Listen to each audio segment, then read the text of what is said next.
3, We're alive. 2. Yeah, I knew you were going to do that. Yeah, now start recording. Cool. All right, episode 8, Salvage, opens with the Mormon scene, which is... I kind of like the little glimpses we get into the Mormons. I like that Mormon. I think that Mormon I like that guy. is a Yeah, nice, this he's a one. nice person. Yeah. 'Cause he's not an asshole about. He's not trying to preach or convert, and he's not an asshole about Miller being, not on board. And they have a nice little conversation. Yeah. I kind of. When Miller sort of teasingly says, "Aren't you scared? Aren't you scared? Like, the Nauvoo could go out and find nothing. Aren't you scared?" And he goes, "Yeah, of course I am." Yeah, I would be scared shitless, aren't you? And yeah, of course I am. But the nice little bit about that's just God telling me we haven't finished looking yet, and I was like, that's how faith should be. That's nice. It's a great, I mean, I'm assuming that if the Nauvoo is like ready to go on a 100-year voyage, it's kind of self-sufficient, right? Yeah. It must be to some extent. To some extent, I mean, they're gonna. Maybe they've got hydroponics. You haven't seen the Nauvoo, really, have you yet? Not from the inside, so you don't really know how it's set up. No, we see a glimpse of it on the Tycho station. Yeah, you see the big herald. Yeah. Angel is it okay for me to describe? It's not like a spoiler. It's just what describe what it's like. Go for it. Yeah, it's a big cylinder. and the outside or the inside of the outside is where they live, on the inside of this big cylinder. And when you see it, it's all divided up into like farmland and little villages, and so it's like a slice of countryside. It's like the opposite of it's like the opposite of a planet. It's on the outside instead of it's on the inside of the outside. Yeah, I know what you're saying. Yeah, so it's like they would have an ecosystem, I would imagine. Cool. The herald itself, so the big gold thing, I think, I don't know, I can't remember whereabouts in the episode it was, so there's no point in me picking it out. But I can't remember exactly. But with the herald, is the herald just like the thing that ships have on the front? Oh, the figurehead. Figurehead. The usually it's like a mermaid or some lady of some kind. I think yes, that's certainly part of it. But the Nauvoo it's a spaceship, but it's also a cathedral in the Mormon's eyes. So it's got the the decorations that a cathedral. But is there a function to it, or is that? No, I don't think so. No, okay. No, like the big horn would be sensors or something. or whether or not it's big enough for people live inside it, or something. Or like a ship's horn. But I mean, I suppose. Well, with the space stuff, size. Much less of an issue as is shape. Yeah. I was just going to say it's not so much size as shape. Yeah, it doesn't matter what shape it is. It doesn't have to be aerodynamic or anything. So your ornament could be, whatever you want. 900% the size of your ship, really. Yeah. Really extravagant. Well, yeah, I mean it's a bit of a waste of. You still need the mass to work out in terms of. If it's hollow, you can make it out of. Yeah, it's still going to be heavy though, or massive rather. It's still going to be massive. Yeah, paper mache. Maybe that's the way. Yeah. Again, though, something that size is still quite a lot of extra mass on your ship. Yeah. I'm sorry. No, I feel like I'm always bursting Chris's bubbles when these discussions. I'm like, oh no, I'm sorry. Sorry to interfere with reality. I mean, when you've got unlimited, if you've essentially got unlimited energy, more mass just means. It's More going to take time, longer. Yeah. But also, is that going to affect the deceleration as well? Yes. Does it mean you have to spend more time? More energy to speed it up, and more energy because it's the same thing. Yeah.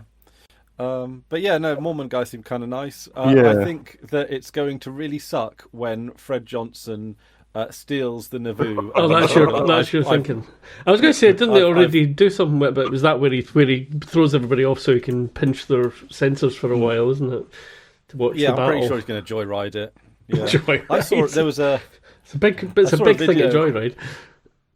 I saw a video on it was one of the YouTube shorts or something like that, where someone put their car in for an MOT and they left the dash cam on, or the dash cam stays on, or something, or the dash cam automatically turns on whenever they drive, and they caught the mechanic driving it up and down the lane really fast. God. Oh, it's like I mean, I think that's a perk of the job. Like no harm done. They would have known otherwise. Like, Exactly. Well, Yeah. it's still wear and tear on your vehicle, isn't it? I'm probably setting myself up for prosecution here, but for a spell, I was my job was painting murals in rich people's houses, often just underwater scenes in the bathroom because they're not very imaginative, like dolphins and light shafts coming through the sea and stuff. And there's one it was a new build. It was a fancy bathroom. It had the fanciest shower I'd ever seen in my life, and I was like, I've got to give that a go. So I had a shower in their shower. Oh yes. There's one with like jets from every direction, and it had like a seat in. You could sit down in it, and it would still be squirting you from every direction. It was amazing. You know, my problem with that would be getting dried. They would know surely because you've used a towel. Oh, when I have a shower, normally I don't dry. I just get dressed. Oh, I don't see the point. I'm far too hairy for that. You just dry off naturally. Like, what's the point of toweling yourself down? Also, I'd be worried about being caught naked in their house, but No, I put my clothes on. I just don't dry because the clothes. No. I know you put them back on. I just meant while you were showering. Like somebody comes in and you're like naked, wandering around naked, getting ready for the shower. Or just come out. Drew, the thing, right? Like, for a period of time, you didn't have heating on. You didn't have hot water. Yeah. Does putting on the clothes after you've had a shower in cold water in the winter? Well, then you're like the problem with that is when you're naked with the cold water on you, right? Toweling off is extra time being cold. Like getting dressed, you get warmer quicker. Isn't it harder to get your clothes on though if you're a bit damp? I find it harder a little bit, but I wear very loose clothes anyway. So there's a few things like that I'm like. I mean, my other one that people know is this was literally when you first use a toilet when you're a child. Mm. Like I put the toilet seat down, sat on the toilet, and went, the toilet seat is pointless, and lifted it back up and just sat on the toilet my entire life. Yeah, you told me about this before. I don't use toilet seats and I believe everybody else is fucking stupid because they're it's just another thing that's the same shape as the toilet that you fold down and sit on. What the fuck for? They're a bit more comfy than the rim of the porcelain. I don't go on a toilet to chill out. Well, no, but I mean, it's you want to be as relaxed as possible at that moment. I'm on there for like 20 seconds. Oh, you've got better guts than me then. Yeah, I mean, I appreciate like a wooden toilet seat. I mean, the thing is, wooden toilet seats are nice. Yeah, but also the lid is important to me, and I bet you don't give a shit about the lid. No. Well, it is for me because the dog drinks at the toilet if I don't put it down. That's okay, though, isn't it? Not really. I mean, so long as there's bleach and stuff in there sometimes. Oh, okay, right. And he just still does it, and you're like, "Why are you doing? Surely you must smell that this has got chemicals in it." That's maybe why he's going for it. Maybe it's like, I can get high off this. So, like, but like I put the lid down whenever I flush the toilet because I don't want toilet splashes. It doesn't splash when it flushes. It does. It does. Oh, you need a better toilet. See, this is the thing. I think Drew's got the perfect toilet and all this stuff. No, mine's a terrible toilet, but it doesn't splash when it flushes. You don't feel it. It can splash up to 6 feet. Like, I don't get why people keep their toothbrushes in their shitting room. No, that's also washing in the same room where you shit is weird to me. Yeah. Like in the old council houses, they used to have a toilet room, and then they used to have a washing room. Yeah, makes perfect sense to me. No, I agree with that. And also, then you're not held up by somebody doing bathroom things that aren't to do with shitting. You're not held up by them when you need shit. Yeah. And also, other things you can put off, but you can't put a shit off at certain times. Well, it's rude to ask people to. That's for sure. So it's not good. It can't be good for you to hold stuff in, really, is it? So in the comments, I'd like people to try not using the toilet seat and not drying yourself after a shower. See what you think. The Drew challenge. That's two episodes in a row where we've had shit mentions. It's, I know. Yeah, it's going to drive people off. I think eventually. People can only take so much. Not mainland Europeans, though. They love shit. Do they? Oh, okay. Like, all their humour is based around shitting. Excuse me. Right, okay. Right, well, anyway. So that's enough talk about the Mormons. Right. Right. So, I mean, there's so much in this episode. It's interesting. Can I say one more thing about this scene? It's interesting that he says to Miller, "First time in space," and that's quite weird when we think about it, because we think of anything outside the Earth as being space, even being on Mars or the Moon, or we think of that as that's out in space. And it's interesting that it does make sense that the way he says it, because obviously if you lived on this, as you said, he's born and raised, or even if you live on Luna or the Mars, you're not in space anymore, are you? So it's quite an interesting point of view, and that's what I love about this show, is there's those little details that make you go, oh yeah, so, this is a real, this is. So when you say in space, if they're taking a trip from Earth to the Moon. Do they think of that as in space, or do Earth people think? Yeah. The actual travelling, the travelling part is in space. Because that's what's happening here. He's travelled from Ceres to Eros. Like Hamish's point is, Miller, we'd think of him as living in space. Yeah.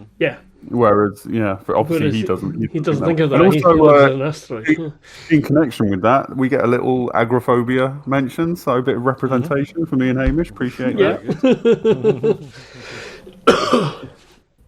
Sorry, I'm just readjusting me drinks. Okay, great. Right, what else? I mean, there's a lot of convergence here, isn't there? I do have a question. I don't know if I should jump around with my questions initially. Go for what you think. How Miller knows, or how Miller works out that Lionel Polanski and Julie Mao are the same person. I don't think he does. No, he doesn't. Just then. Yeah, no, he learns from Semi.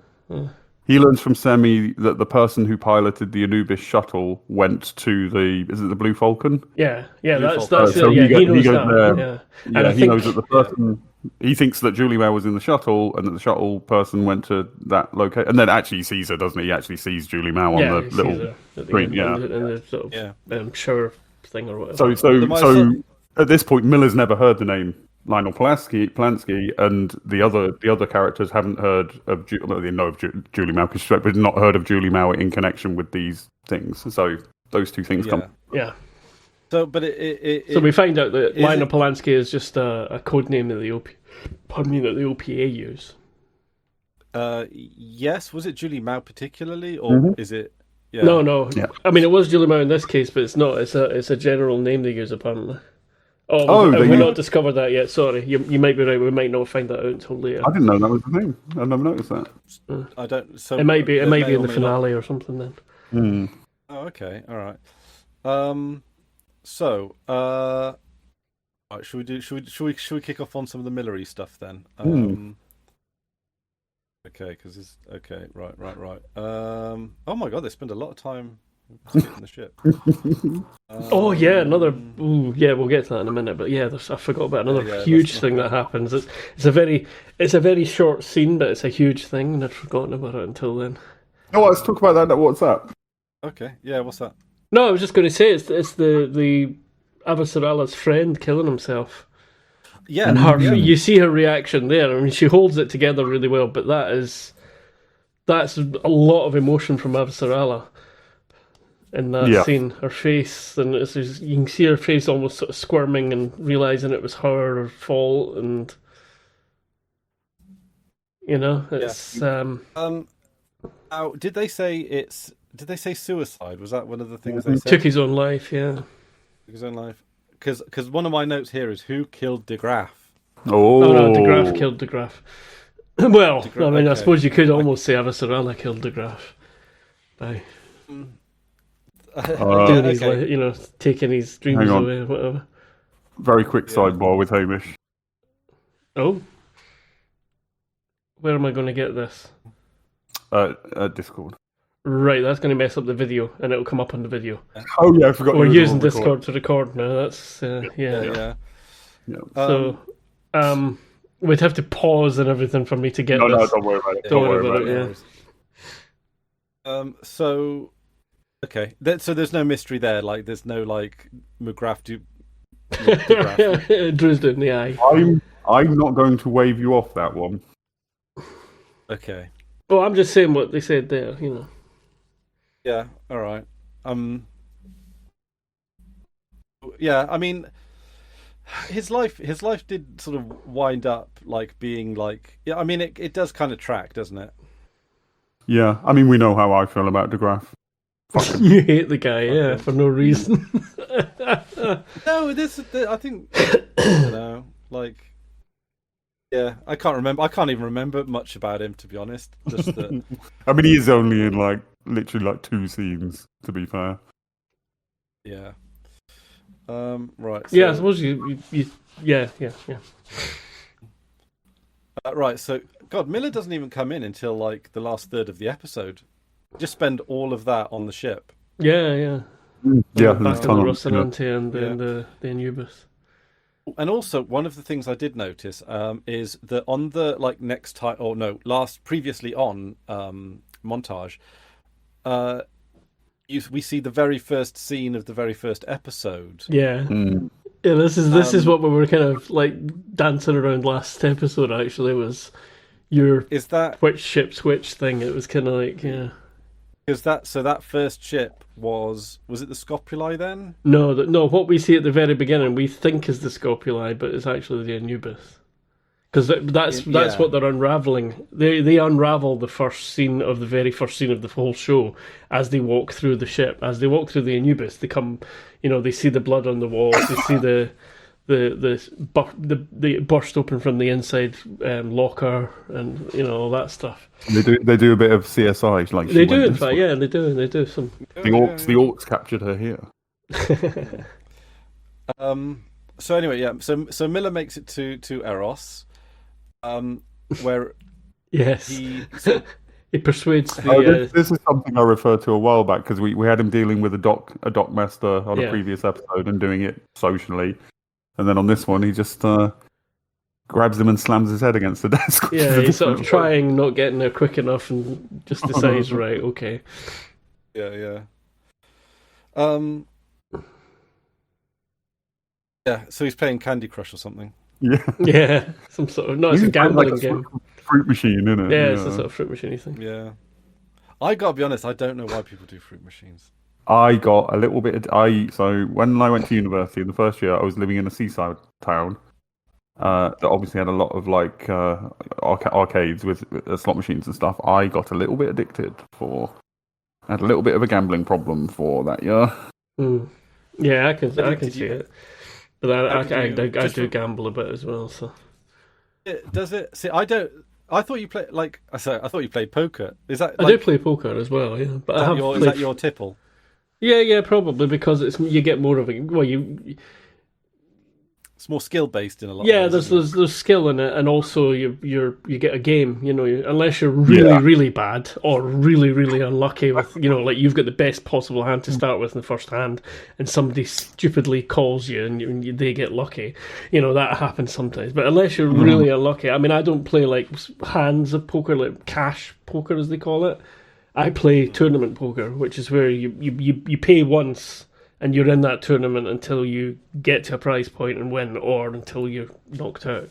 So it's a knockout thing. I don't play the one where you sit with a certain amount of money and you can just keep playing and keep playing, because that does lead to that's the real gambler's addiction. The addiction side of it is really that, because you see it even with the big the big money people. You see them on the TV shows and stuff, and they'll get knocked out. And if they're calm about it, they realise it was unlucky. But sometimes they'll just keep going. You see them rebuying into the game 3 times. Chasing it. I play occasionally. If I get the itch, I'll pick up one of the ones that are in the distro repositories and have a go at that.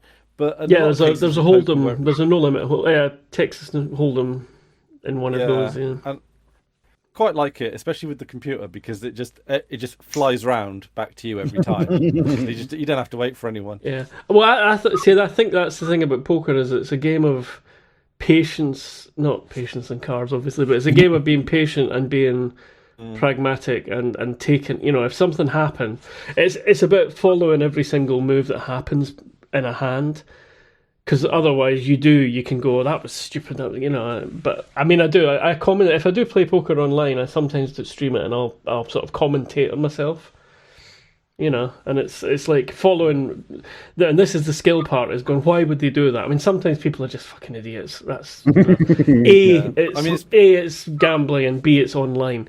So people are way more likely to do stupid things online than they would be in impulse, person, isn't it? It's just like and it's also easier for people just to click, but the skill of it is to watch each bet or lack of bet or whatever, and work out why they would do that, and say, right, do they have, because between what's on the table and what's in your hands, you have to work out if you've got the best or what you think they've got. This is another thing. A lot of people, especially when they start playing poker, is they don't think about the other person's hand. They just get caught up in what they've got.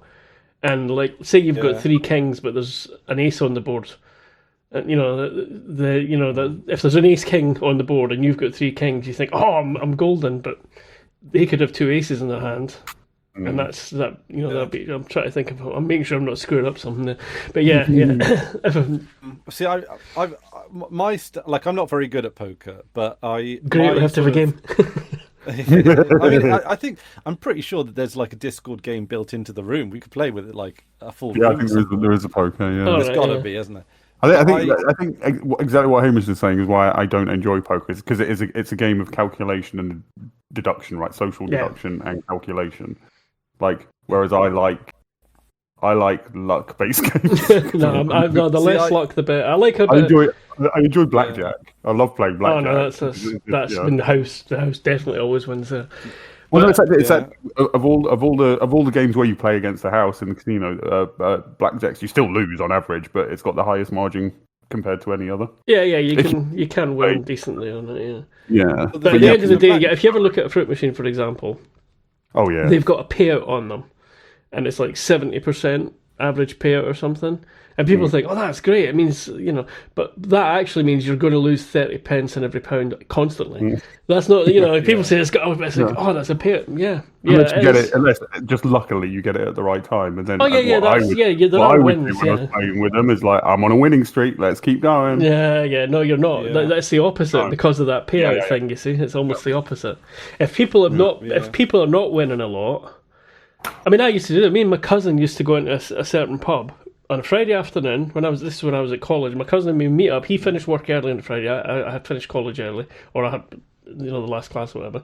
We'd go to this specific pub at lunchtime. We'd watch people feeding the machine or whatever, and then about once all the lunches had finished and everything and it got quieter, we'd go and play it and win every Friday night, Friday afternoon. Because I was good at the little timer because there was like timer skill things on it that I was really good at, and also we were both like there to observe and get an idea. Do you know about poker variants? Do you know about the different variants that people play, Hamish? I'm not. Mostly Texas Hold'em is the one I play, but I know there's stud and. A few months ago, I was just bored and I went on Twitch and I ended up watching a poker tournament for some reason, and it was a different kind of poker. And I can't remember. Omaha, was it? Omaha, yeah. I don't really like that. That looked more fun to me. Yeah, it's a bit. There's a lot more going on. I can see why people like it. See, the thing I like about Hold'em is that, like, when the flop comes up, and then when they flop it out, see what like a lot of times, of course, like what you're supposed to do is if you don't got nothing.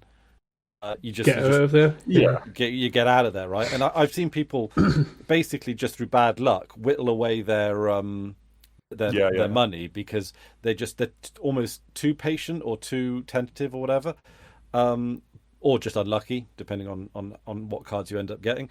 But I always try and count in my head like the number of better hands.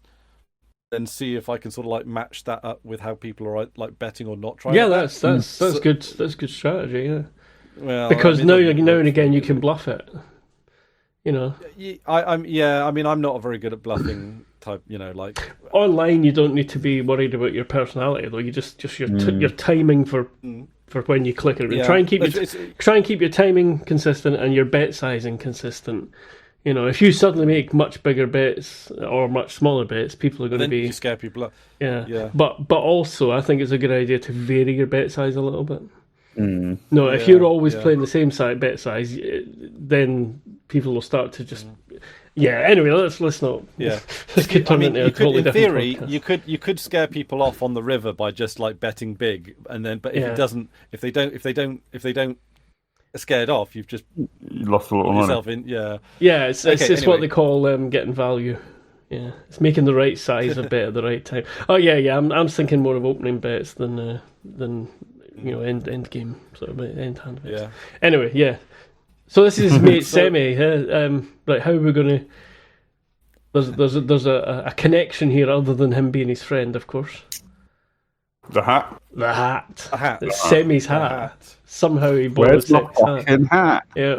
So, Now we're assuming he's referring to the same hat. Oh. Maybe Miller. Oh Miller my has a goodness. Maybe it's one of these people that borrows things all the time. Like some people borrow pens all the time. Miller borrows hats all the time. Oh, that was me at school. like with the hat. I mean, obviously we had the metaphor of him hanging it up last time on the way out.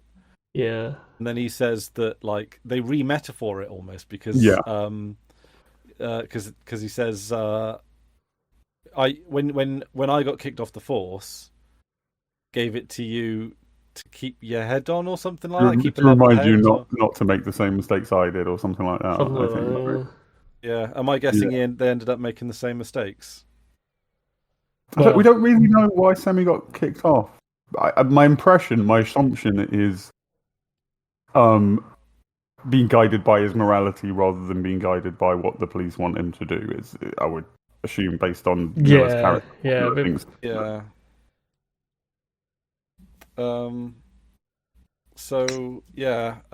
he gets it's back.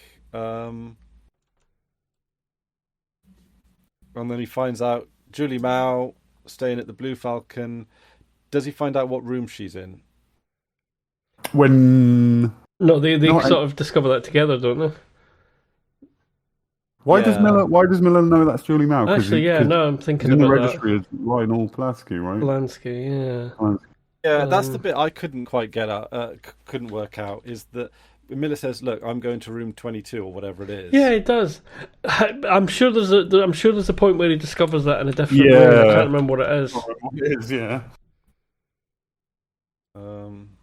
For the life of me, I can't get that back in my head. But for me, this scene in the hotel lobby is one of the scenes that I got very excited about. Like, it's excellent, the characters you love coming together. There is do it.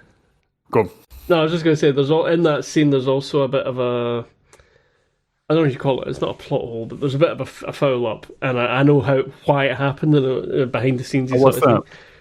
We'll get back to it when we come back to it because it's better if we get to it in place. But yeah, let's. Right. Can we find out that how Miller? They don't do it in the dumb. They don't do it in the dumb way. They don't do like you're main character, I'm main character. Let's all be cool. Like they kind of don't give a shit about each other.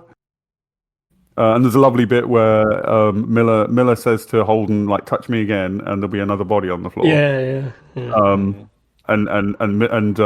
Holden looks at Amos, and Amos just goes, "Yeah, fair enough." Amos, I think Holden's going. He's going like, "Is this guy for real?" And Amos goes, "Yep, seems legit." So anyway, we open up with the hang on, I got this one. What I thought we were the Rocinante. What happened to the other Miller? But we're leaving that for later. Oh, well, Miller's just showed up at the Blue Falcon. Yeah, joined up thinking here, I suppose. Yeah, good idea. Let's go back to the Rocinante. And to be honest, this was the bit that did it for me. Mm-hmm. This is like my favourite sort of string of the episode. Well, yeah, it's your theories that you've been following about the chef and everything all sort of changed completely at this point, isn't it? My brain is a little bit scrambled from all of this. So they Oh man, I've just noticed. I should have noticed this earlier that the Pure and Clean Gas Company is actually spray painted on the side. Now I Yeah. know they stuck the barrels on the side and stuff like that. I didn't know they were doubling down with Well, the actual. Pure and Pure and Clean Clean was the other one. There's the water their old- who haulers. they used to work for. It's Baratnas Gas now. And I think Baratnas is like brothers, like Belter for brothers. Oh right. Like Oh how yeah. we would say bro, like Baratna. Oh yeah. Okay, so they're Pure and Clean uniforms in a. Well, no, they're wearing. No, they're wearing the at least gas Holden company is wearing uniforms, Baratnas. Yeah. Yeah, they're all Oh, is wearing he? them. Yeah, if you Yeah, look go at, to and the also lobby. if you look get a good at, view of it in the lobby. yeah, sorry, I was going to say if you look at like Amos has got the gas logo on his left side, and he's got engineer on the right side. So it's like they've got the proper overalls. Did they just sew patches onto their existing overalls, or did they? I don't know if they got new overalls? ones. Can't remember what colour they were. So There was a nice little line where Amos is like, I kind of want to just blow it up or something like Yeah, that. that's right. Yeah. yeah. I love those little Amos moments. Yeah, that's so. That's some sweet yeah, sweet parking job. Oh, there you go. There's your picture of the. There's oh yeah, this is so yeah, like this. Oh yeah, Elias Tefexis. There we go. It's the start of the actual episode. It's got the thing. It's after the titles that you get The statue of the angel. Yeah. I assume it's Oh, yeah. Gabriel. It's That's what I Gabriel, was right? assuming. Yeah. Or There you go. Saint Christopher, painter of. Well, no, Saint the horn. The I horn think is a things Gabriel. that- yeah, it's a herald. There we go. I think it's Gabriel, right? Yeah, I think so. LDSS Nauvoo. I think the first time I watched it for a moment, I was like, the CGI's a bit dodgy there, but then I realised this gold statue is just reflecting the black of space back, so you're not going to get a ton of like cool reflections in it or anything. Oh wait, are you not? Let's. Yeah, there's nothing to reflect. Yeah. You see the scaffolding occasionally, but that's about it. Mm. Everything else is That's just kinda yeah, because it would look if you're out in space, it would just look pretty much flat and it wouldn't look shiny. It's like imagining what would a mirror look like in space. It's black. So Fred Johnson has a millisecond by millisecond breakdown of what happened on the Donager, yeah. He's got the telemetry from everything that they were recording with. So what? So there was more to it than there was. Yeah, so that's just to say that he obviously can I just It says here a lot of Martian soldiers gave their lives, so he still cares about the soldiers. So I don't think there was anything underhand about him wanting to look after Lopez's body, but he did also take the opportunity to grate the recording device off his suit. Yeah, I agree. Probably for the best. Like it's. Yeah. It's the true record of what happened there. It's extra evidence to back up James Holden's story. I'm not saying it's anything bad as such, but I'm just saying it's like on the surface it could seem like he was being disingenuous about caring about other military people, but he obviously does, and he talks about it. He reinforces it here. Really, that's what all I'm saying. Yeah, So it's going to be interesting to see what he does with this information next time around. Because you could use it politically or you could use it altruistically, and I don't know if the two are necessarily going to line up as neatly as it doesn't seem like this kind of show where it's like, oh, just as long as everyone knows the truth, we'll all get along and we'll have a nice cup of tea and everybody's got some sort of agenda. Yeah. So what's the agenda, Brenda? Yeah, that's it. And I see. Here's the thing: depending on if the OPA want to instigate a war between the Earth and Mars, it might be in their interest to conceal that information. I don't think the OPA do want that. We've not seen any evidence that the OPA. Yeah, want and that, also you've got to remember the OPA is not one thing. Still, we're still this is like he's a different kettle of fish from Dawes. So the OPA on Ceres and the OPA at Tycho Station might have completely different. Broadly, ideas. what the OPA want is equal standing. And sovereignty over their territory. How they want to achieve that, they differ on, but I think they share that they want to be an equal you know. Yeah, actually, that's a good point. When they approach Eros, right at the beginning, when Miller approaches Eros, and it tells you, or Eros station, or whatever, it also says UN and MCR Protectorate at the beginning. So they both have the Earth, the Earthers and all the Inners basically are the ones in charge of that. Just like it was in Ceres Station, where they've got like a governor or whatever it was. Well, I would say, from the point of view of the OPA, in terms of achieving what they want, fomenting a war between Earth and Mars probably isn't going to get them that. Like they get caught in the crossfire. Yeah, they come off the worst for it, basically. Yeah. But that's somebody's been trying to do that, so And they've made SD cards bigger. Yeah, finally. It looks like a Sony memory card, that one. It does. But the equipment to read them, like I think I've got. Yeah, you don't have a laser reader. What you do? Oh, you've not got the laser set up yet. You're still using that? No, get your laser. It's smaller, less room on the desk. No, just get a bunch of laser pointers and just. Yeah, that's all you need. That's it. Yeah, I do wonder. Right, this one's got USB and USB-C, and I don't like. Is USB-C faster or something? Yeah, a lot faster. Yeah, it's meant to be faster. But a lot faster. A lot faster. Okay. So I should plug it in USB-C. Well, depends how much data. If you've got 20 megs, who gives a shit? Okay. And if you've got USB-C on your computer or not. Mm. Yeah, but there's the USB-A connector can plug into a USB 3.1 hole, which is also faster. I think that's as fast as C, but I'm not. Yeah, it's okay. Yeah, USB is not U. I think C uses the SB makes sense, but not the U. Just they could have got like USB-C, the USB-C connector. The little this chap. ovally one. Yeah, that is the best USB connector they've ever made because it goes both ways. You can't accidentally push it, and it's it doesn't break like micro used to. Yeah, micro ones. Yeah, they break. They jam in things because they only go one way. Even USB-A, whoever comes up with all these different connectors obviously has the fucking things on their desk to test it all out. They never have to go down behind a computer in the dark and try. The number of times you have to get the USB plug and look into it to see which way. Yeah, exactly. It's not. Or just actually, interestingly enough, I was told Yeah, but you can jam them in too hard and bend things, Yeah, I was told that like the side with the holes is the top. However, my B-Link. So this is like allegedly the right way up. Yeah. Right? So allegedly. However, the B-Link, for reasons that are quite beyond me, do it upside down. Also, I've got different ways up with different labeling on things as well.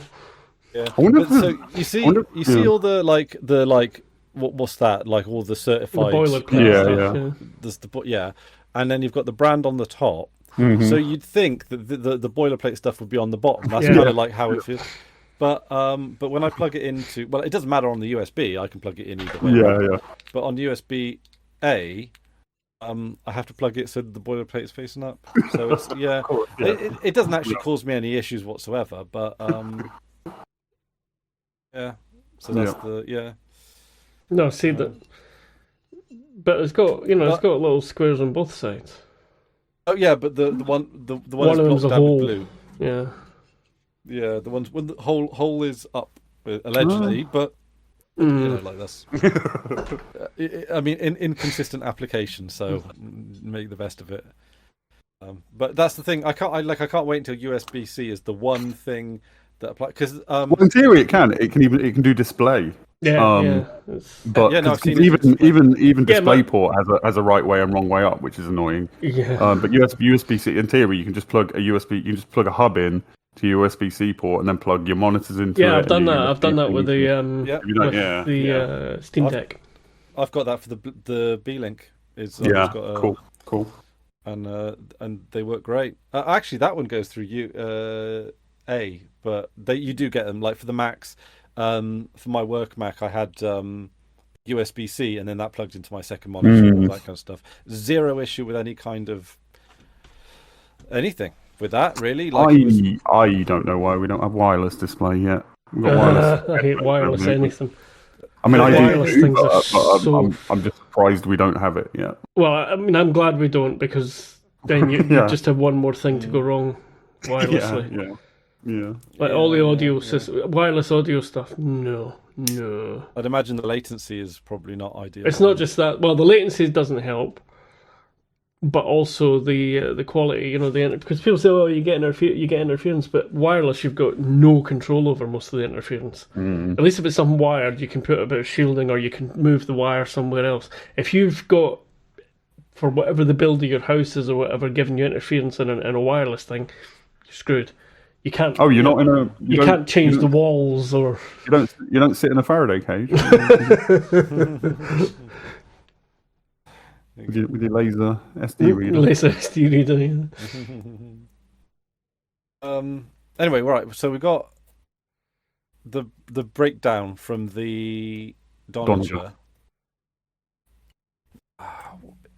I don't know what. So we're waiting in the next episodes to see what he's going to do with that. Yeah, I don't think they say any more about it.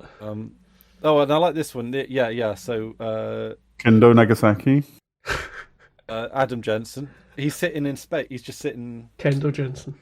Kenzo Jensen. Yeah, he's sitting on nothing, which must be amazing. I don't know how. Although amazing until you're like, I want to lean back a bit, and then of course you've created a bit, so then you're spinning like this, so you've got to. Yeah, it will take some getting used to, but cool. Yeah. So, is he earthen? I believe he's earthen. Yeah, I don't think he's ever said explicitly, but it's he works for an Earth dude, and yeah. Okay, yeah. I think that's kind of cool because it gives you the idea. Because of course, one of the things that this show does kind of well is how gravity, right? Because like. It does, like you think of like things in gravity according to cartoons as going. Ooh, yeah. But I think they underestimate how hard it would be to just leave something stationary in the air. That would be so fucking hard to not give it the tiniest little bit of, There's also air in, so zero gravity in air means that you can like fan stuff away, right? Yeah. And I guess things would come to a rest eventually, wouldn't they? Eventually, because there is some, there's air resistance, but it depends what it is. Yeah. If you fart in space, does that stay? Does that not? Well, in a vacuum, it would immediately enter. It doesn't its, matter. like, but highest entropy state, and No, but gas. If you fart in a space station, it's just like normal because gas behaves like that. Gas is always trying to expand. Diffusion. Basically, it's still in air. The energy level of the molecules in gas. You would fill that entire space station in no time at all with your fart. But then your bum would probably fall out of you. The insides would fall out as well if you're in a vacuum, I think. Well, I opened my fart hole too much. So I guess he's playing Candy Crush or something when he's. He was wiggling his fingers to control his head computer. What was he doing? Because he didn't have internet connection. So was he just playing a game? He was just trying. No, he was trying to get one. He was just testing it, I think. Okay. But also, it was meditation. I was going to call it. That's what. Right. So this is what we see of the stealth shit from the outside. Looks kind of cool. Right. So they're talking about how. Only Mars have space tech.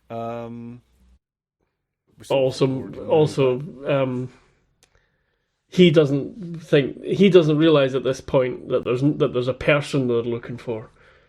Lionel Polanski. So that's why he says, "Oh, it's bullshit. Fred must have known it was out here." Blah blah blah blah. He didn't know, but he didn't actually. I think Fred knew there was anything valuable. No, I don't think so. He's looking for the person, not the. Well, also, when he says only Mars builds stealth, he does go like because only Mars can afford to build stealth, which gives you a clue that it's got to be somebody very wealthy. Hang on. I did have a theory about this. Oh, he's got a theory. Yes. Oh, yay! Oh, right. Yeah. I really need to get a Chris theory. Yeah. Now, I think Julie Mao might be associated with the money that comes in to fund maybe an OPA faction or another faction. Well, we know Julie Mao's father is a very wealthy industrialist. Yeah, so I'm seeing a link, from a Luna of cash there. I believe. I thought it was Mars, but it's Luna. I mean, it could be the case because, of course, in the episode where the Donager gets blown up, we see that the mysterious people, they're blue, and in the thematic colouring of the show, tends to be associated with Earth. Yeah. And I believe Julie Mao is associated with Earth, and her father's associated with Earth. Well, Luna, but yeah. But he has. I mean, we haven't seen this yet, but he certainly has his house is on Earth. Yeah. But he's got a Luna business. They mentioned that already in this series.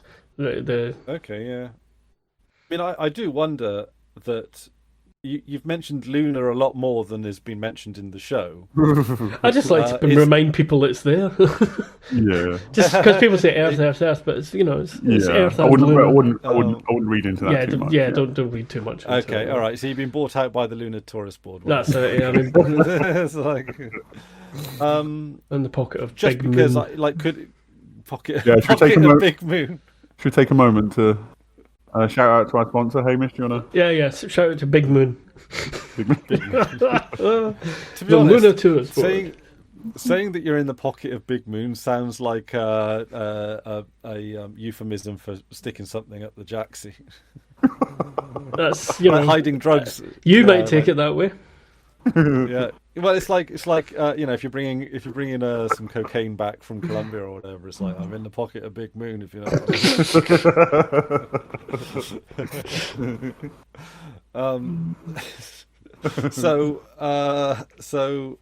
Yeah, like that's kind of like if you're thinking if it's follow the money, which is generally a good starting point for a lot of.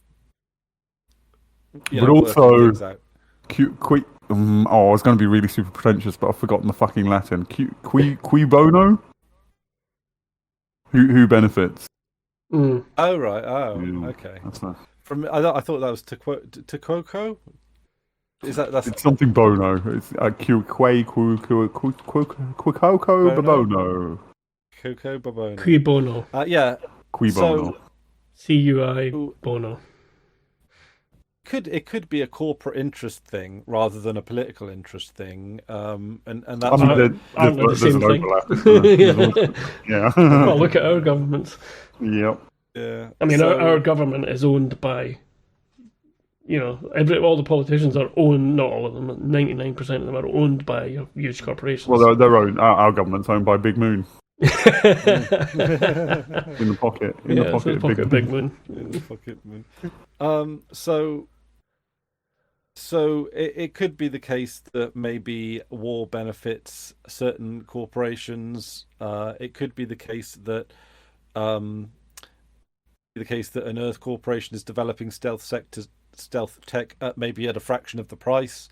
They've managed to undercut them on price development, and maybe this kind of stealth tech basically is like the next level of weapons of mass destruction. Like if every military has stealth tech, that basically means everyone's a target at any given point. Well, you got to remember.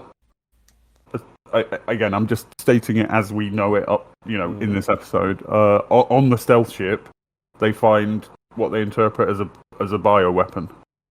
Yes. All right. Should we go straight to that? That's worth factoring into what you're talking about, I think. Yes. Yeah.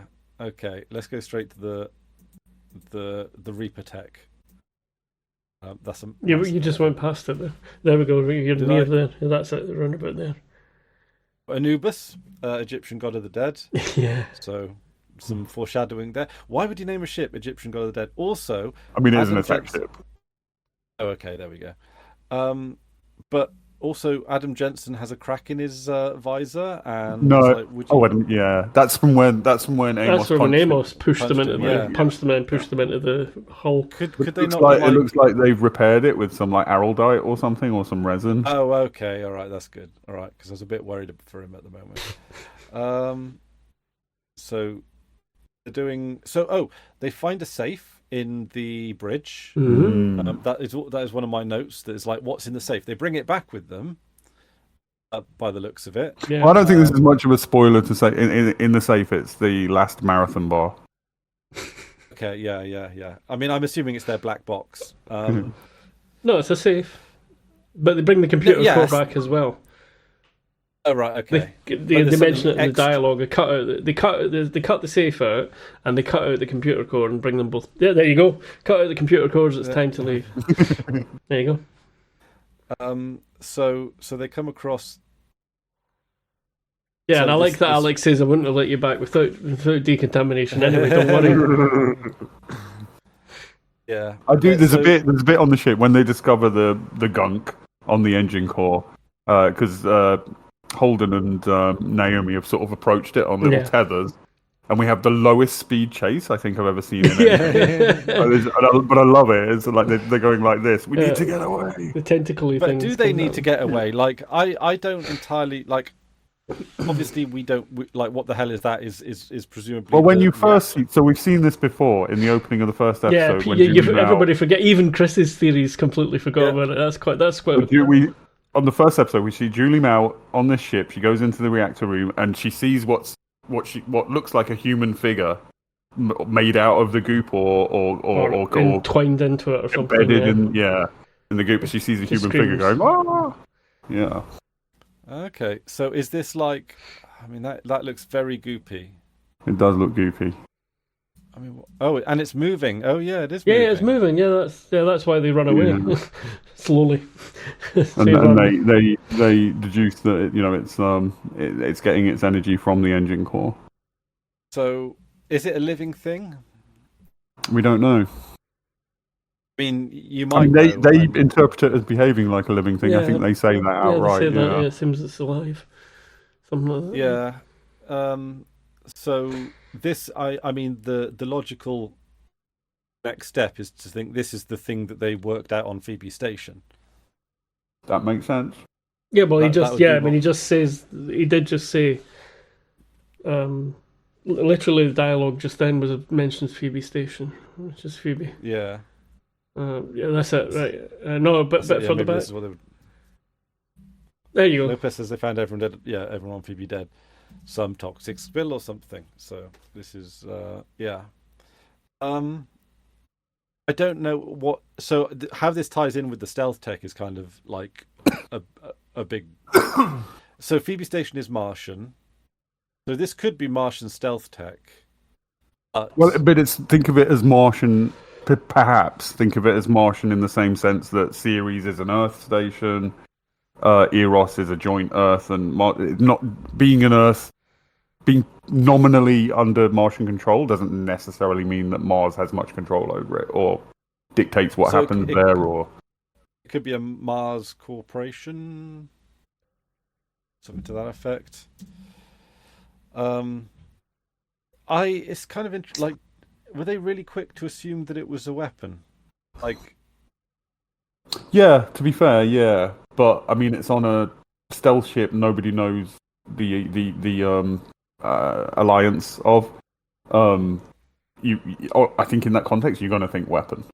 Also, it looks like it's fucking killed everybody. Yeah. Yeah. Is it possibly? It's not an alien, is it? We don't know. I don't know what alien really. I mean, doesn't look like an alien. It hasn't got the big bobbly head. Because the thing is, it rings a little bit like the beginning of the Mass Effect games where they come across the ancient alien technology. But I'm going to assume that this is not alien based. I don't think it's aliens. I don't think we're supposed to think it's aliens, right? We're supposed to think that this is blue goop. Blue goop. Yeah. For now, it's blue goop. Yeah. Nanotech or something. I don't know. They say that, don't they? They say like a nano composite leak that's to do with the stealth technology or something like that. Yeah, they've got that sort of conjecture going on. Yeah. So I'm guessing like they weren't touched or attacked by any of it. Not as far as we saw. I don't know if this is in any way deliberate, but when the Rocinante was flying away, like the angles look very much like old Star Wars, like like obviously better than better looking than the original. But I can see that. Yeah, it had the same kind of angles, that kind of, and the reason they of course did it in Star Wars is because they had to work with the effects that were available at the time, models, so that the models and sometimes like. I think it's fair to say that they sometimes do little homage to other things in the show. Oh, loads of homages on there is not going to say what it is remotely, but in the next couple of episodes there is a straight up direct Star Wars reference that is unmistakable that I think you might enjoy. It's not It's not as on the nose as that, is it? I literally I was at an old boss's wedding a long time ago, and he hired some local musicians to keep the soundtrack going, which I thought was really nice. It's a little bit nicer than. Did they play the Cantina song? They played the Cantina song. No it's one a good worked little it ditty. out. Oh really? Yeah. Do you know? What did you say? No one what? No one recognised it. No one, because they were like a woodwind trio, I think it was. So they were playing various, like a lot of the music they were playing. People wouldn't know. Like people under 35 probably don't have the cultural memory of Star Wars. I suppose it's the one episode that's the like millennials love the prequels. They fucking love the prequels. Whereas to I assume Hamish me that I think you might be especially the first one. I think Jesus. Yeah, well, I think I think you're thinking a little bit younger millennials, because I remember I was 12 when it came out. Yeah, and I remember. I don't think of you as a millennial for what it's worth. Yeah, I don't really either. You've got Gen X-y. You've got Gen X-y energy. See, I disagree. I'm smack dab in the middle of millennial. Oh, and I feel like a millennial. Maybe, but culturally, I think you're a bit more, oldery. That's a compliment. It's a compliment, Chris. You look like you were. Yeah, no, it is. I appreciate it, but like I don't. I think. I mean, don't get me wrong. There's definitely overlap with older millennials and younger Gen Z, and I think that there's much more of a difference between younger Gen X and older Gen X. Like I think younger Gen X people and older millennials are more similar than younger and older Gen Xers, if that makes sense. I think there's I think there's more. During the Gen X generation, there was a lot more that caused a rift between there than. I can see that. So in the Star Wars universe, the Cantina song. Do you know what that genre of music is called in universe? In universe. Oh yeah, space jizz.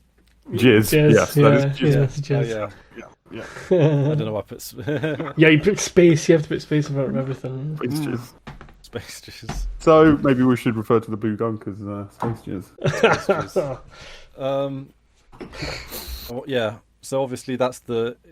I don't know. I was going to say MacGuffin, but I'm going to guess it's a little bit more than just that. I mean, I think a MacGuffin doesn't necessarily mean it's meaningless, does it? No, not really. No, it doesn't have like to. It's just the sort of thing that makes everything work together. Yeah. That's how I think. At least, like a MacGuffin isn't necessarily a cheap thing. Yeah. It doesn't have to be. I mean, it doesn't have to be. Valueless thing. Like the Ark in Raiders of the Lost Ark is a MacGuffin, but it's also cool. Yeah, and then they just put it in the shelf at the end. I do love that. Yeah. Well, they come back to that later. Yeah, and ruin it. Oh, is that the fourth one? Is there a fifth one now? Is the fifth one? I think so, mystery or something? Do you know what, though?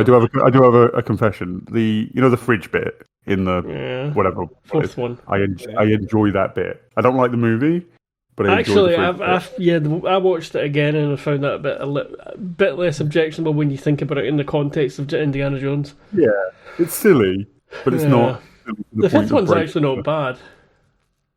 It's bad, but it's not as bad. It's not as bad as the fourth one. No. Oh no, I mean it's nowhere near like the caliber. See, I don't like the third one. Again, millennials fucking love the third one. The third one to me, it's fucking it's slapstick fucking nonsense.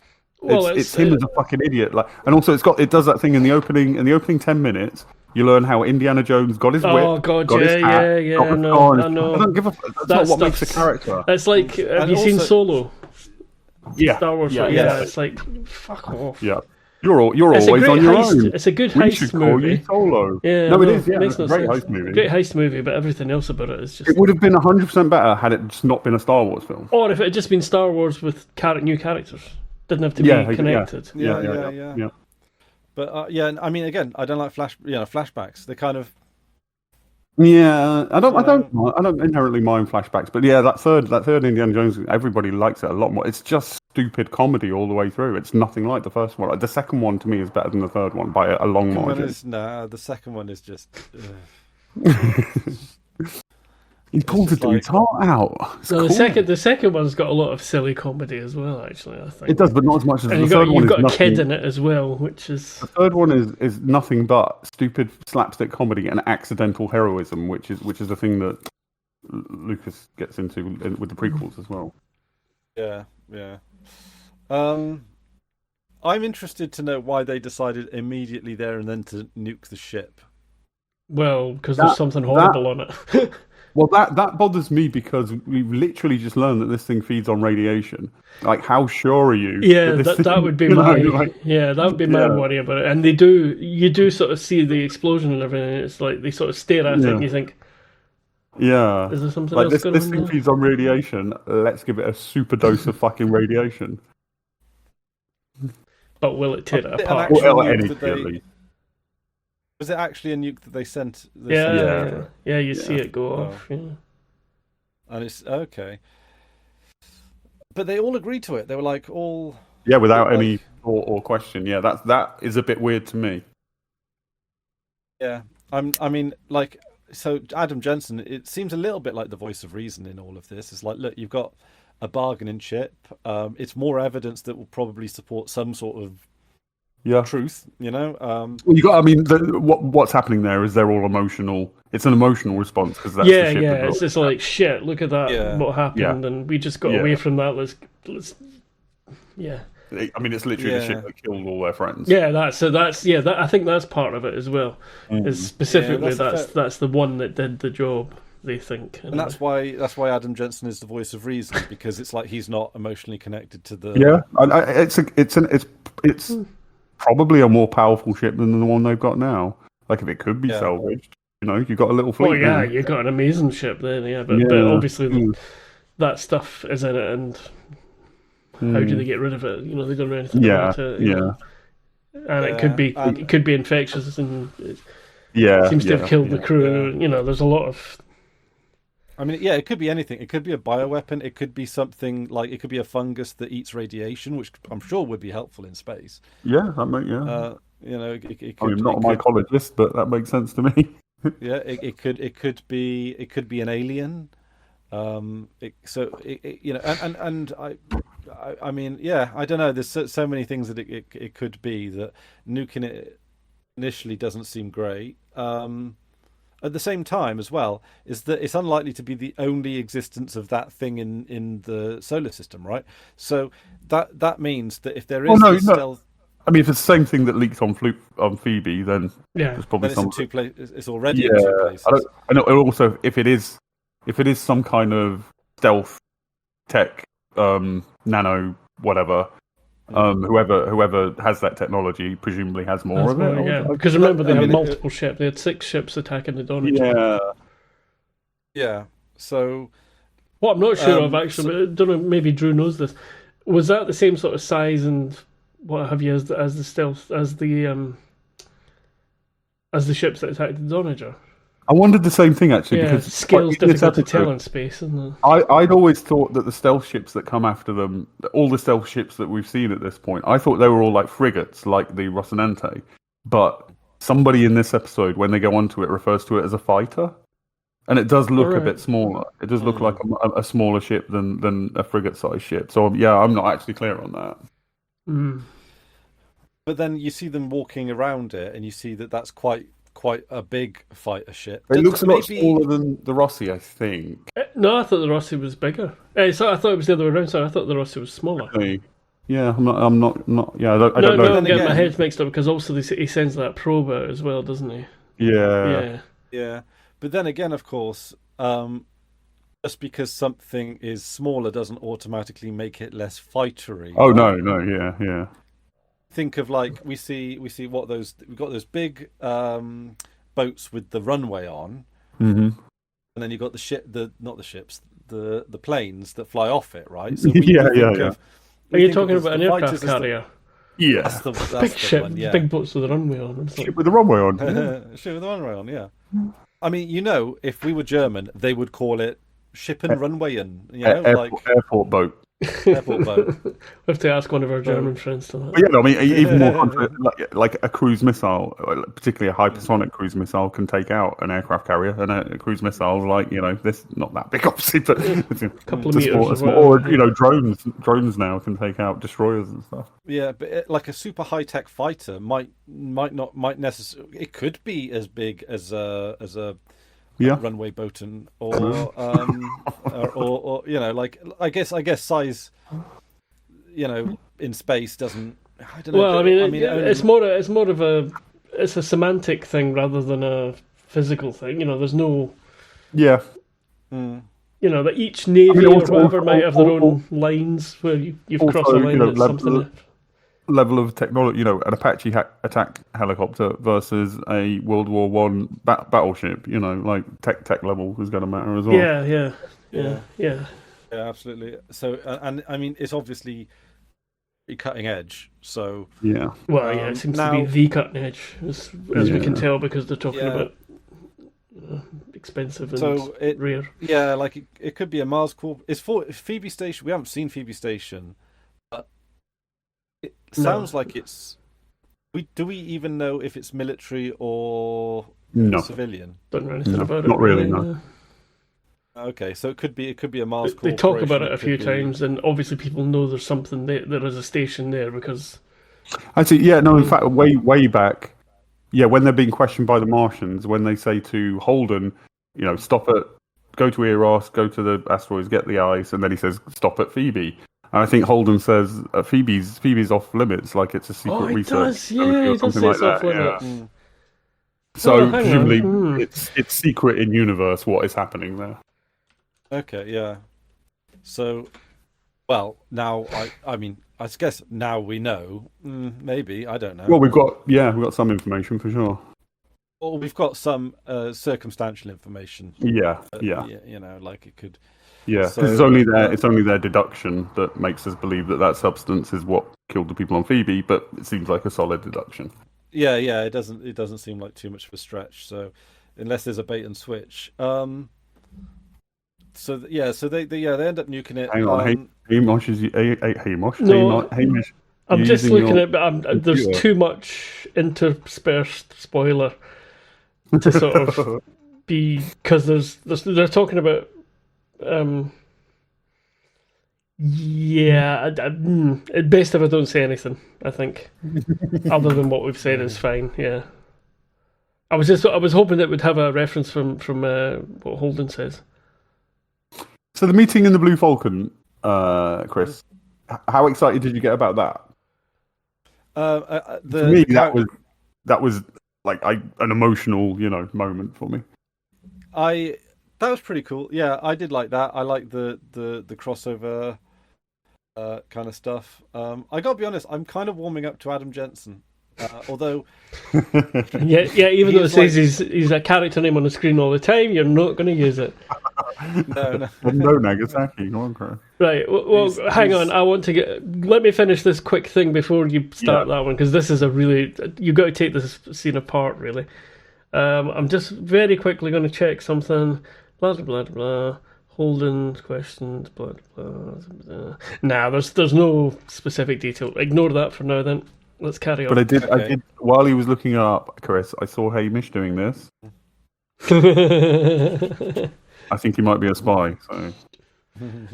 Yeah, the Blue Falcon.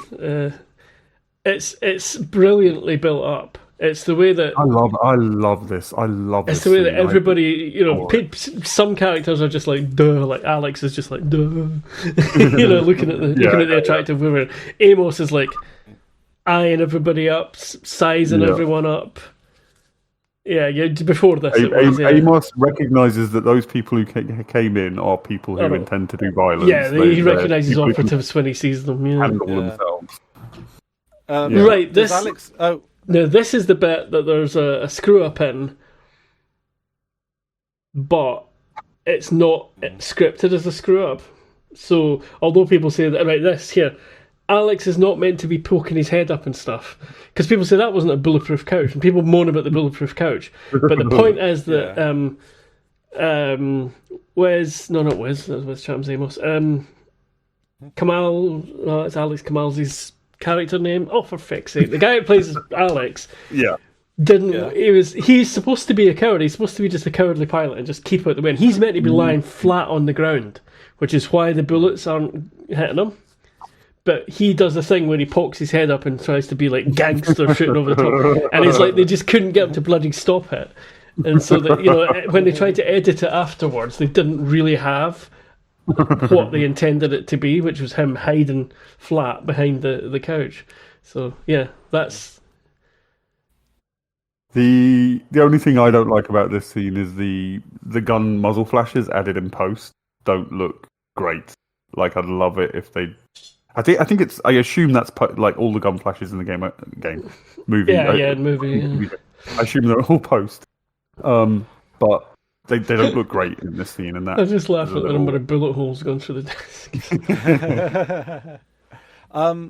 I find it interesting that he recognised James Holden like pretty quickly. Well, James Holden's face was spray painted everywhere. in huge, and presumably also being on the TV video and the TV, on the news, all sorts of things. Yeah, but. I don't know. Do you pick those? I mean, I maybe I'm nitpicking a little bit here. Well, what would be an equivalent? Like, who's somebody who's been on the news a lot? I have on occasion ran into well-known people, but because I see them in real life, I don't. Yeah, I've done that. Yeah, I know what you're saying. I've done it in Glasgow, particularly. When I lived in Liverpool at uni, I was in a what do you call it? A line at the till. A queue. Thank you. Next to You're British and you don't know a queue. I talk to Americans too much. And standing next to me was somebody who played a character in, or was an actor who played a character in Brookside. All right. Yeah, which is probably about on the same level for me. I didn't watch Brookside. We caught it occasionally. Probably on the same level as, and I said, "Are you in Brookside?" And we had a little conversation. It was nice. But that's probably about on the same level of. I saw I met you in Specsavers one Christmas. Oh, really? In Bath. See, I think the last person I was in close proximity to was Peep Show. Yeah. The guy David Mitchell. I'm not just keen on the other one, but David Mitchell. The guy with the tube up his nose. Jeff, is it? Oh yeah. I think it's Jeff. Yeah. Like me and a friend were having a coffee in sort of like the same sort of restaurant cafe as that guy who was filming for another show like down the road, because there's a lot of filming around these parts. Never occurred to me that it, like, because they're not super famous. They're just like jobbing. Seen them as secondary. But I've got a terrible memory for names. But I got a decent memory for faces. So I think I might not remember what they were from, but I would tweet they're from something. They are. Yeah, but then when you're walking through a restaurant, I don't clock everyone's face. It's a bit rude to stare at everyone. Just getting it back into context, I would say the difference is with Miller's entire life has been messed up by this guy for the past month. That's true. Apart from the Julie Mouse stuff, everything else that's happened on series happened because of James Miller. Well, James Miller's the face attached to what happened, like the Canterbury and everything. Sorry, you mean James Holden? James Holden, yeah. Oh no, I got the name wrong, and Chris corrected me. Spoiler! Now Chris knows they're gonna have a baby. I am your father. Yeah. I mean, how many grandparents does that make then? But I love. So Miller says he goes, James Holden, shit just follows you around, kid. That's shit just follows you around, don't it, kid? Very Millery. So now he's lost the hat. We have to have extra cues to remind us that he's film noir. Well, no, I think that's true, but I think while he was a cop and while he was, a cosplaying Earther, I think he was restrained in some way, and now he's something else. And partly he's more free. He can be more, aggressive and weird, and but also he's got to figure out who he is now. And I think that's part of that is like he's working out. So working out his own personality, sort of thing. Yeah. Yeah. Oh, just as a thing. Do you want me to avoid the Julie Mao bit where they're going? Because it's kind of graphic on PeerTube. Should we give a fair content warning? That's not... Oh! That's fine. That's alright, yeah. Fine. I mean, it's just a last... Cool. This show, so it's not really... Yeah. I mean, it's not like you're going to demonetize yourself or anything, is it? No. What content would you give out of interest? Sorry? What content warning would you give? I don't know, because there's mild gore or it's. I wasn't sure if you were going to go for the nudity thing because she's that's the thing. But it's not. It's not graphic. It's not like. It's like. I don't know. It's the level of nudity. Is pretty usual. The level of gore is pretty usual, but you combine the two, I think it's I think you're being a bit, if I may say it again, American about it. It's not sensational or anything. It's not gratuitous. Have we lost your voice there, Drew? I have, and that's because I muted myself. Oh right, okay. I just called Chris a puritanical piece of shit. I mean, well, that's okay. Well, that's far be it from me to question. Far be it from me to question the moderation policies of the video.thepolarbear.co.uk. No, I wouldn't. Yeah, no, it's. If it was if the whole show was like. If it was like Game of Thrones scenes with people running about naked and shagging each other and stuff, maybe I'd put a bit of a content warning on it. To me, sex-based nudity is a lot less has a lot less of an impact than violence-based. No, I understand. Yeah, I think some people are, they're sort of combined in Game of Thrones. Mental health level. Yeah. Also, this still right now. I don't remember being in this show. This is. Yes, quite the backstory. You should write some fan fiction about him or something. Oh, do you want to go back a bit and find out how Miller knows what Dora is? I don't think it's necessarily in this scene. I can't. I think you're right that happens, but I cannot, for the life of me, remember. There he is. That's it. He's got the information from Semi. That's Lionel Polanski. Yeah. He does. He's got the room number though. He's looking for Julie Mao, not Lionel Polanski. No, he's looking for Lionel Polanski. Is he? When did he find out about Lionel Polanski? Well, he gets told that's who the contact was by Dawes. Dawes doesn't tell him that that's Julie. Okay. Yeah, okay, got you. Oh, sorry, that's a bit of a spoiler. Dawes knows who's using the Lionel Polanski name at the moment. I mean, that would... But you know that already, so it doesn't matter. Yeah. Okay. All right, that's a little bit of detective work on the fly there, isn't it? Miller in action. Yep. So there you go. That's how he knows what room it is, and that's why he's heading for that room. And here's the little, don't touch me again. Who are you? What are you doing here?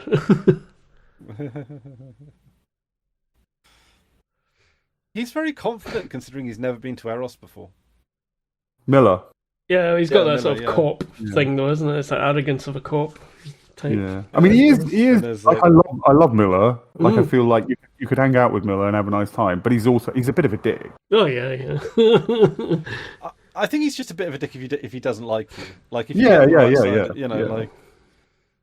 Yeah. He's probably a bit insufferable if you don't. Like I'd gladly have him as my boyfriend, but you're gonna have some trouble. Shuddering. I like that. Shuddering. Alex is shuddering. Yeah, but then you could say that about Amos as well. Like he's probably like well, again, more going on with Amos and blah blah blah. Okay, even more. Okay. Oh god, yeah. So they go in. So Naomi works out that everything's smashed in the room, and it's Naomi that works out that like it's all electrical stuff that's been switched off. Yeah, it's all been switched off intentionally. I love that Amos knows every single smell in the room as well. blood, sweat, cum, and ozone. Scopuli. Okay, so we've got scopuli uniforms. So usually when you find uniforms in a hotel room, it usually means someone's doing some sort of heist or crime. Or has a mistress there. Well, yeah, but who worked on the scopuli? I don't think they're dressed up in seaman crew uniforms, but like you don't know the king. Well, it's like. No, I more meant somebody working on the scopuli. That's where their mistress, and they're coming to visit the mistress. Oh, right, yeah. It's like, well, I've always wanted to be with someone who's been on the scopuli in deep space. Naomi works out that they're turning it off, turn everything off. So presumably something happens in that room to do with that bioweapon. Yeah, I mean she's got something in her. And that's patient 0 of the blue substance. And Miller's reaction here is he goes from I'm a tough cop, I'm a badass, everybody out of my way, to Julie, I love her. Like now he's vulnerable, completely vulnerable. All the walls are dropped. That's quite a gory. It's the mouth part, isn't it? It's the thing of it growing out of her mouth. That's the worst part. It has a bit of the feeling of, The Shining, the film. Yeah. The lady in the bathtub who's like. It's all scabby and rotten. Yeah, it's got a bit of that to it. So this sort of indicates that the blue stuff might be a bioweapon. Then looks that way. I mean, done something to her. It's done something to her. Yeah. That doesn't. I'm guessing she's dead. Oh, I don't know if crystal healing is true. Then she might be all right. She's got a crystal in her mouth. She might be extra powerful or something. Yeah. Her chakras are perfectly aligned. She might be dead. But her chakras are perfectly aligned. Yeah. Excuse me. That's sort of where we left with it. Now. I remember I was talking, I think it was in the last episode, where it's like, I'm just assuming that we'll find Julie Mao alive. Isn't there some more talk? Yeah. That's another thing we were trying to keep a straight space for. Yeah. Oh, yeah. And that's the... Oh, shuddering. There's shuddering going on. Look at that. I didn't see any shuddering there. I didn't see, no. It's very subtle acting, isn't it? Yeah, sure. And of course, they're all shining torches at this thing that they've learned feeds off, electromagnetic radiation. Yeah. Oh no, there is shuddering. Is there a shudder?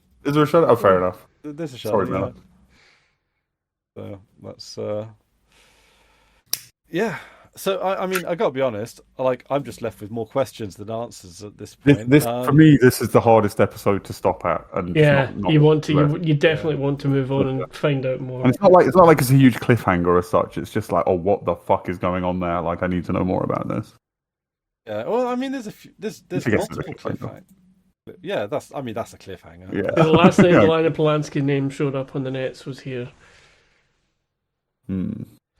Yeah.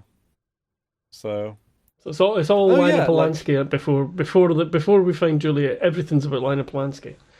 Yeah, for the Rossi crew. For both of them, because Dawes sends him after Lina Polanski, sends Miller after Lina Polanski. But he knows that's Julie Mao, right? No, I don't think so. Oh, Dawes might. Dawes might, but I don't think Miller does. Why would Miller give a shit about? Because that's the last person that would know anything. Okay, I see. That was the last contact with the scopuli was Lina Polanski. Got you. Got you. So he thinks he's going to find this Lionel Polanski person he only realizes to get that more answers. Julie Mao is Lionel Polanski when he sees that video that Semi gives him. What video? That's when they're at the little noodle bar, and Semi's like, "Oh, I checked the cameras. I was just bullshitting. Yeah, here's what the cameras saw." And he sees Julie Mao. Does he? I can't remember that bit. Yeah. That's much later than this. Yeah. And you went to no for an answer. So he knows this is the person that piloted the shuttle from the. So he does it. This is the point when he finds out, then, right? Yeah. So he does know that she's using the name Lionel Polanski in this episode, then. But he I still love that came all the way. He still came all the way there without knowing. Yeah. That. Oh yeah. No. Yeah. You're right. Yeah. But yeah, you and I have watched this 5-6 times through. Like couldn't quite keep track of everything. Also, one thing about Miller that kind of I was. One more point. The thing they're talking about there, that there's an Earth warship heading towards Tycho Station as well. Oh, of course. Yeah. Another little point to bear in mind. 2 days. They're decelerating towards them right now.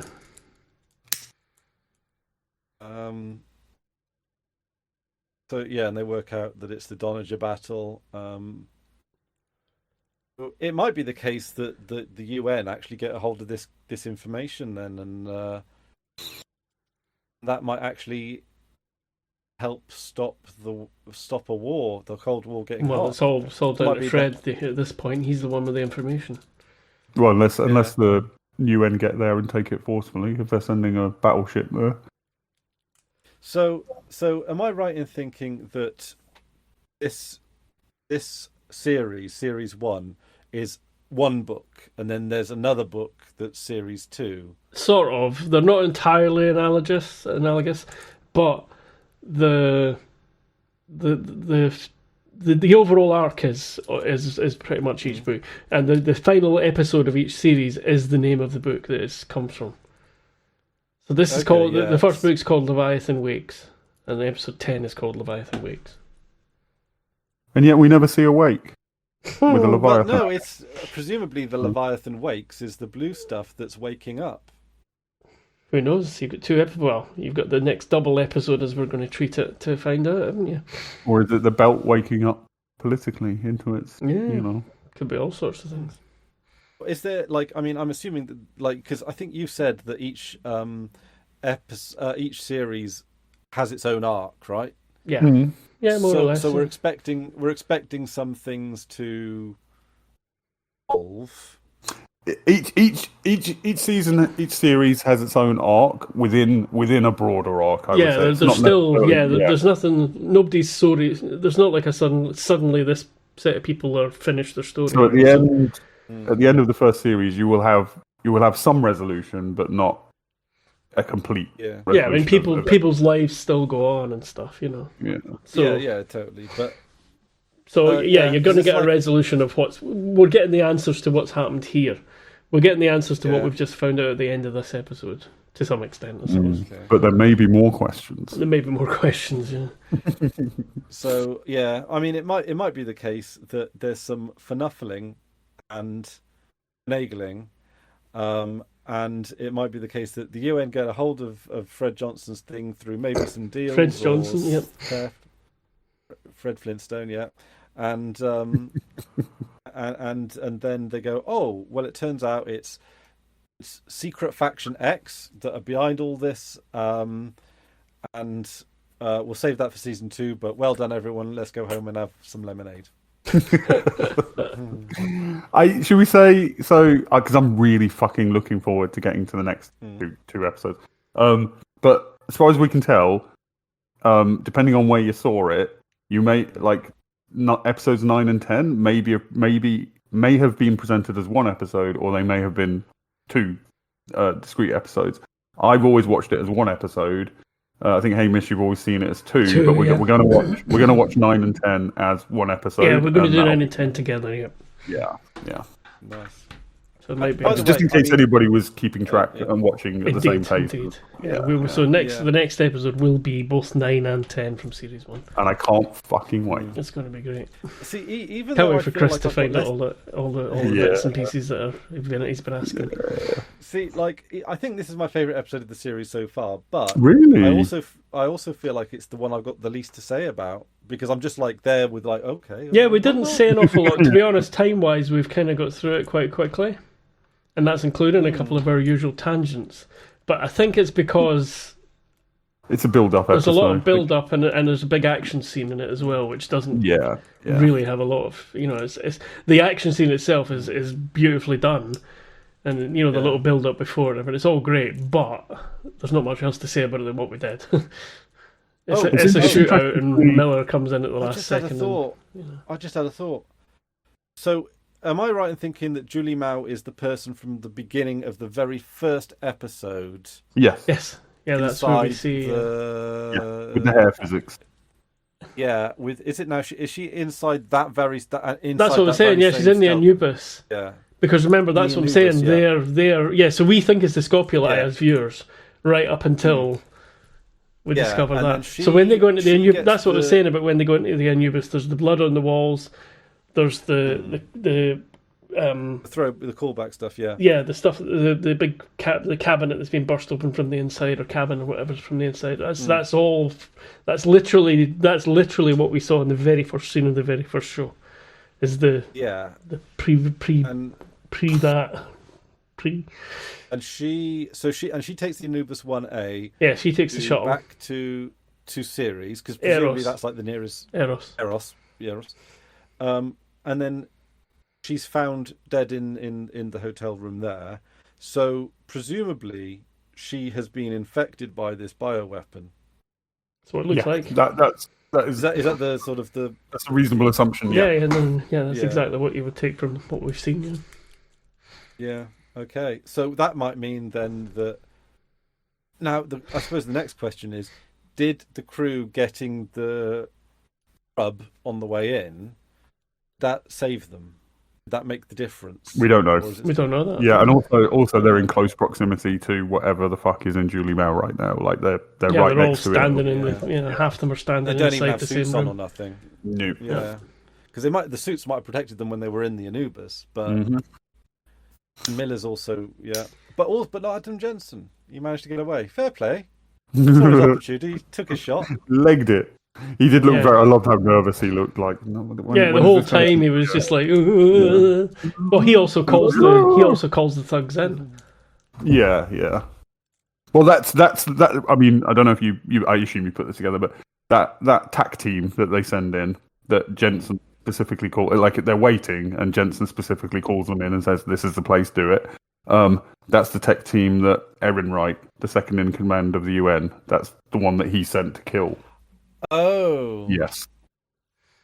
Yeah, so once they get connected back to Kenzo gets past the information that there's a hit team, there's a TAC team there, and he guides them to Holden.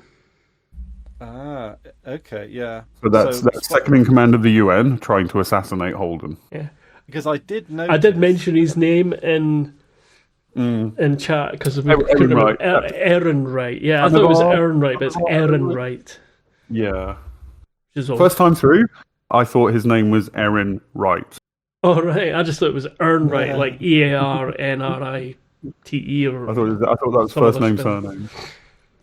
No, he's got a weird first name. I can't remember what it is. Like Salivar or something like that. Something like that. Gunfire.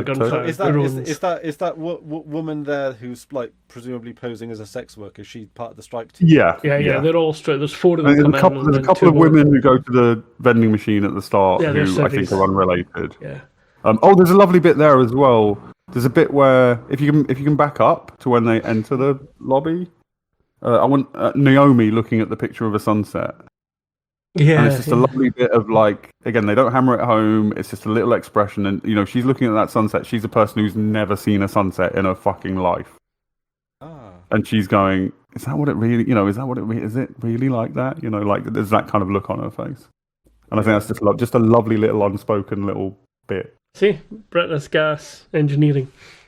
Yes. Oh, yeah. So yeah, these are because they are, well, they're obviously disguised, but yeah, they're disguised. See, I wasn't expecting them in disguise because they're thinking, look, the spy is Adam Jensen, the crack team that are going to come in and Well, kill James Holden. Erin Wright says that Holden's just going because Avasarala says you're going to make a martyr out of him, and Erin Wright says no, he's just going to die in random street violence. Yeah. They just want it to look. Yeah, they would have taken because this is a really dangerous place to be, Eros. So they were just going to take him and dump him in a corridor somewhere. Yeah, I mean, it looks like just leave him in the lobby of the hotel. Even the Black Ops worked on me. It worked on me. I thought he was going to die in random street violence. So that's okay. Good disguises, fair play. Mm-hmm. You know, they put the effort in. But I will say, I've said it a couple times, but like, yeah, this moment, this scene where Miller meets up with the Rossi crew, like when I'm rewatching this and it's like, oh, it's that scene. Like I pause it, I go and get a cup of tea and a snack, and like I savor that scene because I adore it. It makes me cry.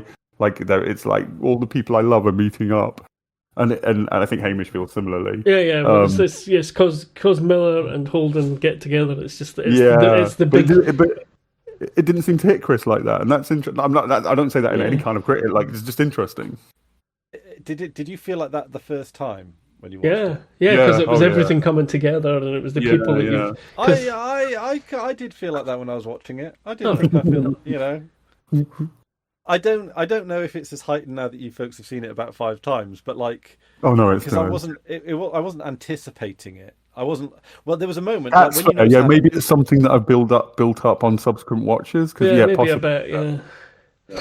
Yeah. I mean, I thought I kind of go, oh, this is the bit where they intersect. Yeah, I was definitely like, you know, sort of. The two stories are joining together at last.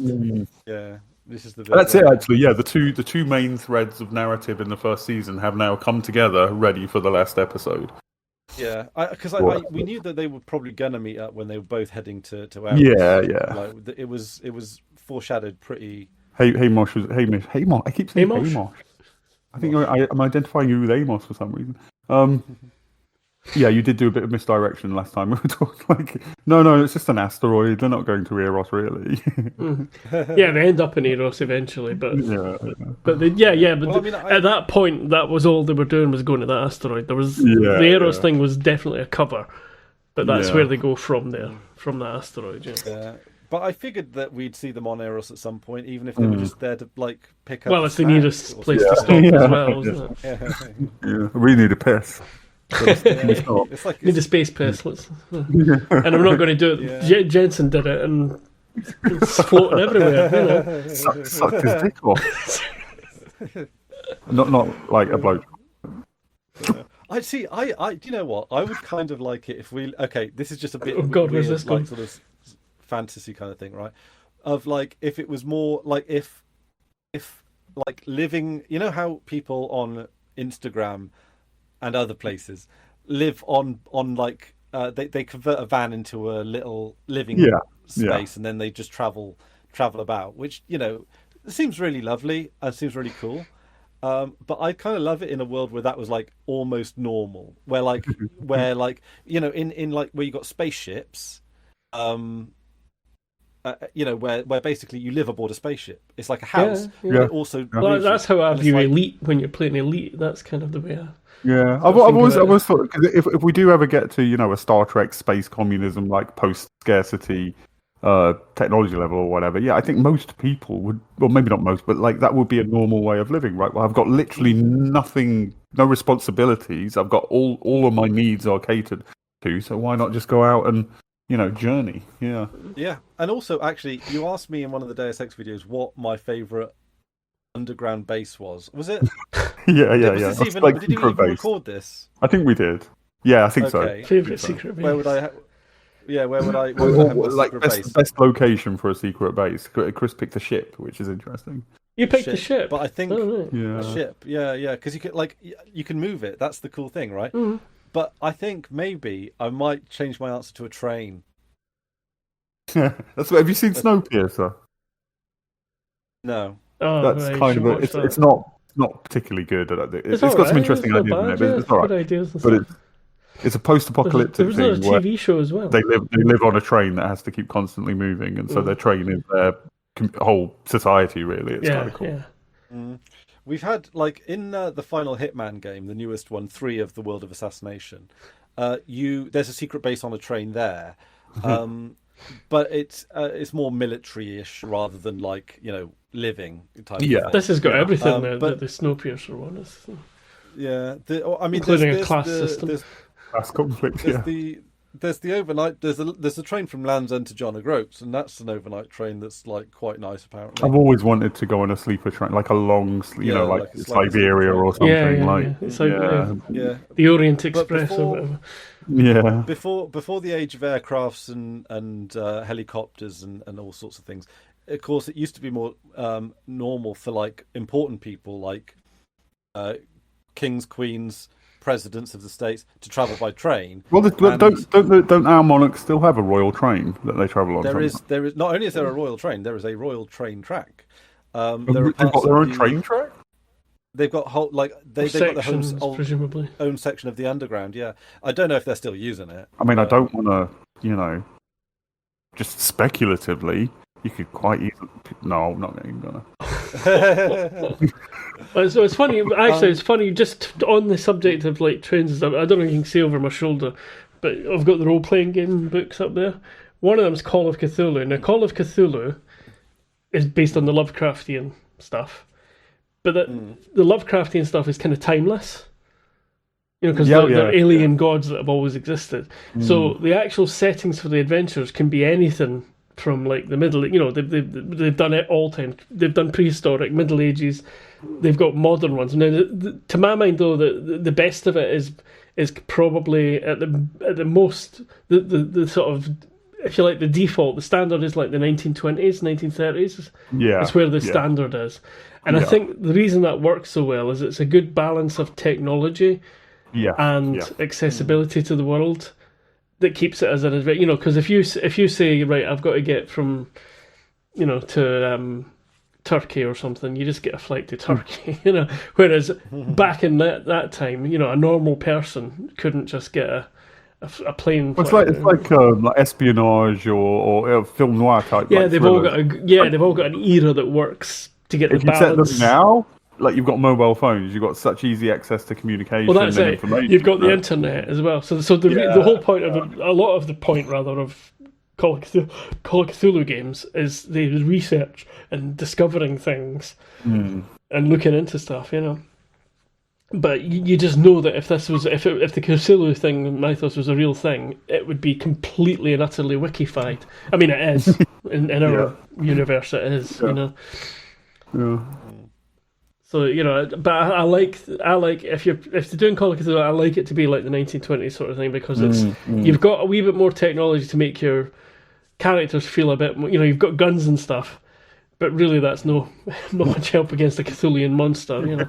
But it's a sort of you've got that sort of, you feel like you're slightly technological, and then you've got you've still got long range transport, like at trains and zeppelins or whatever. You've got that kind of thing, but it's not super fast, so it's room for adventure on the way and stuff as well. In fact, there's an entire campaign book, in fact maybe 2 books, on the Orient Express, which is brilliant, horror on the Orient Express or something similar to that effect.